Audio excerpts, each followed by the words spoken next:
Good morning students.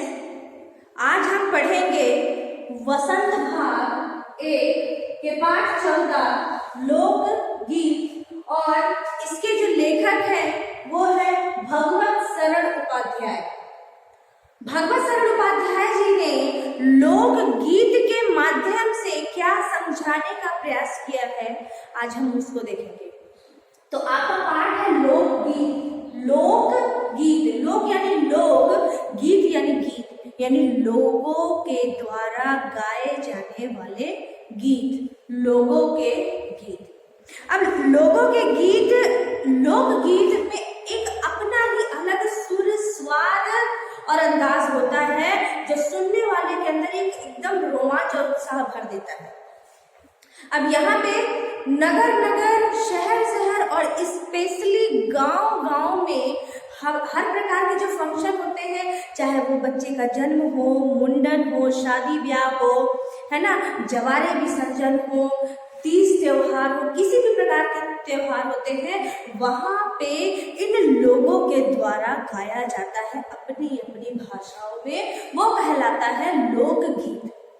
अब लोकगीत ये जो ज्यादातर जो ये गीत गाए जाते हैं इसमें साधारण वाद्य यंत्रों का प्रयोग होता है। वाद्य यानी जिसे बजाने के लिए प्रयोग में लाया जाता है। जब गाना गाया जाता है तो उसके साथ सुर ताल के लिए जिन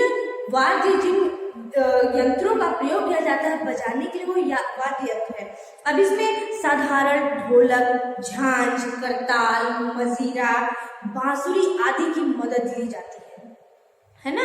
तो ज्यादा बहुत बड़ा ऑर्केस्ट्रा टाइप से म्यूजिक के लोग नहीं यूज करते, ये सिंपल साधारण ढोलक, झांझ, मंजीरा, करताल लिए और उसमें अपना गाना शुरू कर दिए। अब पहले जो था, पहले इन लोकगीतों को शास्त्रीय संगीत के सामने हेय समझा जाता था। अब शास्त्रीय संगीत क्या है?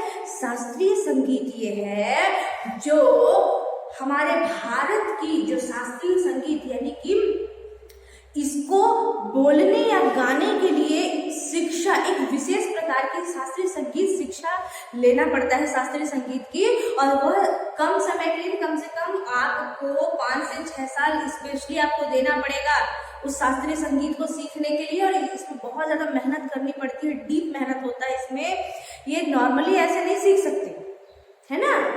जबकि लोकगीत आप जन साधारण बिना पढ़े लिखे लोग भी अपने विरासत से इसे ले सकते हैं, यानी कोई भी बच्चा अपने माता पिता या अपने घर वालों से इसे आसानी से सीख सकता है। इसमें केवल सुर ताल मिलाना होता है, बाकी जो आपका मतलब ये आवाज और कैसा है, धीमा है, मोटा है, पतला है, सब कुछ नहीं देखा जाता। इसमें स्पेशल औरत और पुरुष, स्त्री पुरुष दोनों मिलके एक साथ गाते हैं। अब यहाँ पे लोकगीत जो है कई प्रकार के होते हैं। लोकगीत कई प्रकार के होते हैं, इसमें एक जो बहुत ही बड़ा ओजस्वी और सजीव है। अब यहाँ पे देखिए जो आदिवासी समूह, उसे भी हम अनदेखा नहीं कर सकते, आदिवासियों का अपना अपना समूह होता है। अब मध्य प्रदेश दक्कन छोटा नागपुर में गोंड, खांड, कुराव, मुंडा, भील, संथाल।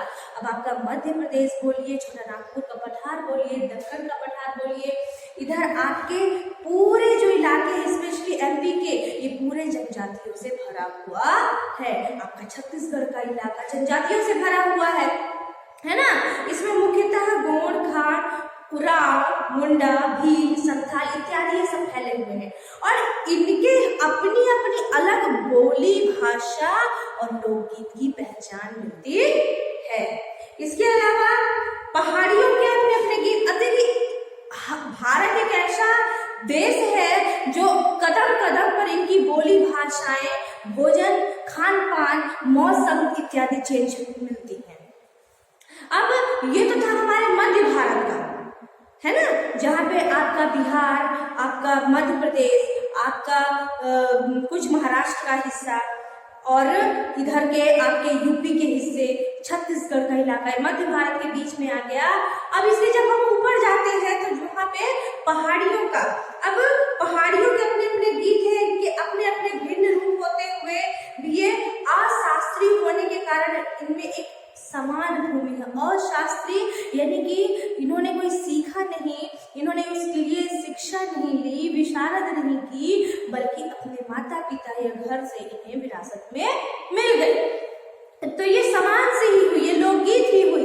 और गढ़वाल, किन्नौर, कांगड़ा, और ये गढ़वाली और किन्नौरी कहाँ के हैं? ये उत्तराखंड के हैं, उत्तरांचल के। यहाँ पे गढ़वाली और किन्नौरी बहुत ज्यादा, तो गढ़वाली स्पेशली, और जो किन्नौर जो है हिमाचल का हिस्सा है और कांगड़ा भी हिमाचल का हिस्सा है, तो यहाँ पे किन्नौरी और कांगड़ा भी अपने अपनी बोली में वो लोकगीत को गाते हैं। अब इनकी अपनी अपनी अलग विधियां हैं, अलग अलग नाम इनके पड़ गए, इन्हें स्पेशली पहाड़ी के नाम से बुलाया जाने लगा। अब वास्तविक लोकगीत देश के गांव और देहातों में है। अगर आप लोकगीत ढूंढने जाएंगे तो आपको शहरों में उतना नहीं दिखाई देगा। शहरों में तो आजकल सिर्फ ऑर्केस्ट्रा, डीजे ये सब दिखता है, गांव में भी है, लेकिन गांव में लोकगीत अभी भी प्रचलित में है। वो आपको जो उसका धरोहर, जो उसका बेस है लोकगीत का, वो आपको गांव में देखने को मिल जाएगा। इसके अलावा आप पंजाब में आइए, पंजाब में आप देखेंगे जैसे कि हीर रांझा, सोनी महिवाल संबंधी पंजाबी। राजस्थान में आप जाएंगे, ढोला मारू के राजस्थानी, घूमर डांस, ये सब फेमस है। इसके अलावा चैता, कजरी, बारहमासा, सावन आदि मिर्जापुर और बनारस, उत्तर प्रदेश, पूर्वी बिहार के पश्चिमी भागों में गाए जाते हैं। तो इन देहाती गीतों की रचयिता कोरी कल्पना को इतना मान न देकर अपने गीतों के लिए रोजमर्रा का विषय, यानी कि अपने गीतों में ये कोरी कल्पना नहीं गाते, अपने गीतों में ये रोजमर्रा के विषय गाते हैं। अब जो जैसे कि खेती करने जा रहा जो किसान है, उसके साथ जो और वर्कर हैं और जो खेतीहर है, वो जब धान की कटाई करते हैं, बुआई करते हैं, तो उसमें एक अपना अलग गीत वो गाते हैं और दिखलाते हैं कि हम खुशी खुशी मेहनत के साथ अनाज को उगा रहे हैं, है ना। बच्चों का जब मुंडन होता है, अन्नप्राशन होता है, तो उसमें वो वास्तविकता दिखाई देती है।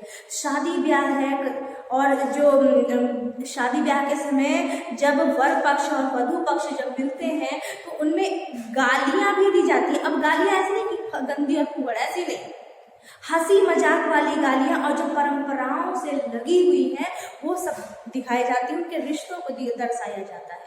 तो ये सारी चीजें ये पता चलती है कि इसमें कोई पूरी कल्पना नहीं है, बल्कि जीवन की वास्तविकता और यथार्थता उन लोगों के लोकगीत में सम्मिलित होकर सामने आ जाती है। इसके अलावा आप देखेंगे कि इनके राग भी साधारणतः पीलू, सारंग, दुर्गा, सावन, सोरठा इत्यादि है।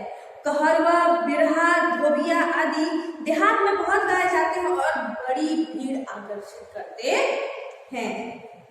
इसके अलावा भोजपुरी में करीब 30-40 वर्षों में विदेशिया का प्रचार है। विदेशिया जो है एक पुरुष के बारे में बताया गया है जो बाहर चला जाता है और कई सालों तक घर वापस नहीं आता, तो उसकी याद में लेकर घर वाले उसे बुलाते हैं।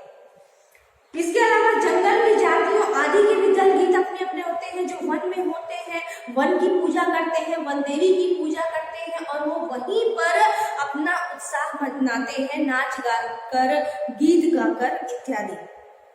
अब यहाँ पे जो एक दूसरे के बड़े लोकप्रिय गाने हैं, इसके अलावा जो आल्हा, आल्हा जो हमारे भारत, मध्य भारत का स्पेशली जो इधर बुंदेलखंड में जो गाया जाता है, आरंभ में तो इसका चंदेल राजाओं के राजकवि जगनिक से माना गया। जगनिक जो थे चंदेल राजा के राजकवि थे, और उन्होंने आल्हा का गान शुरू किया था और ये पूरे बुंदेलखंड में फैल गया था।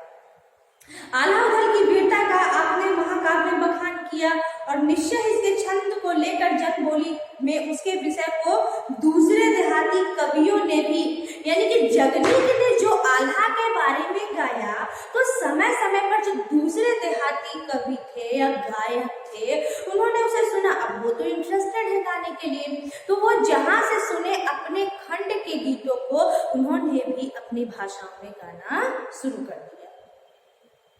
तो अब मैहर वगैरह में आप जाएंगे तो वहां पे भी आल्हा उधल के गाने बहुत सुनाए जाते हैं। तो ये क्या है, पूरा बुंदेलखंड में आता है।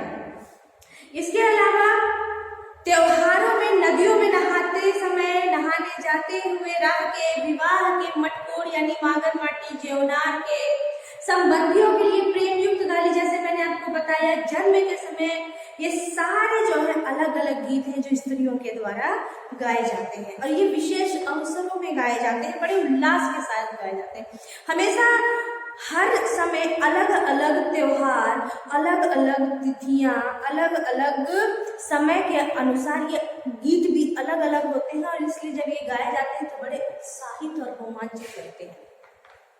महाकवि कालिदास आदि ने अपने ग्रंथों में अनेक गीतों का हवाला दिया। सोहर, बानी, सेहरा आदि उनके अनंत गानों में से कुछ हैं। वैसे तो 12 मासे पुरुषों के साथ नारियां भी गाती हैं, पुरुष भी गाते हैं और नारियां तो गाती ही गाती हैं, है ना। इसके अलावा नारियों के गाने साधारणतः अकेले नहीं गाए जाते, वे दल बांध कर गाते हैं। आपने खुद भी अपने घर में देखा होगा कि ग्रुप में बैठी होती है, 5 औरतें पहले गाएंगी, फिर 5 औरतें बाद में। तो इस तरीके से पूरब से लेकर पश्चिम और उत्तर से लेकर दक्षिण तक अपने अपनी बोली में लोक गीत गाई जाती है और वो अपने समय, अपने देश, अपने आधार पर अपने उत्साह को, अपने पर्व को वो दर्शाते हैं, वो चाहे किसी भी भाषा में।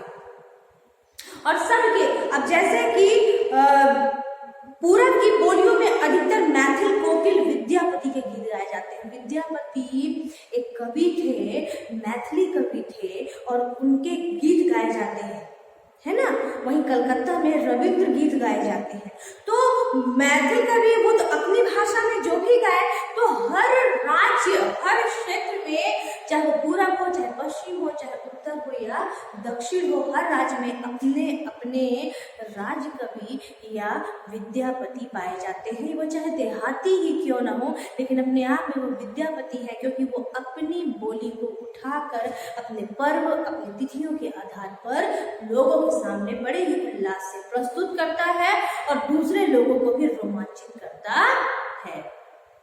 तो ये था लोकगीत जो जनमानस के द्वारा समय समय पर अपने तीज त्योहार पर गाए जाते हैं, वो लोकगीत कहलाते हैं। और सबसे बड़ी बात यह है, आज भी ये भारत के धरोहर को जिंदा रखे हुए है, क्योंकि इससे हमारी अपनी संस्कृति का पता चलता है, हमारे तीज त्योहार का पता चलता है, हम किस तरीके से मनाते हैं, रीति रिवाज क्या है हमारे, ये सारे जो बेस है, इनकी नींव जो ये जिंदा रखे हुए। आई होप ये चैप्टर आपको समझ में आ गया होगा। अगर आपको किसी भी प्रकार की कोई डाउट होगी तो आप मुझसे एकदम पूछें। Thank you.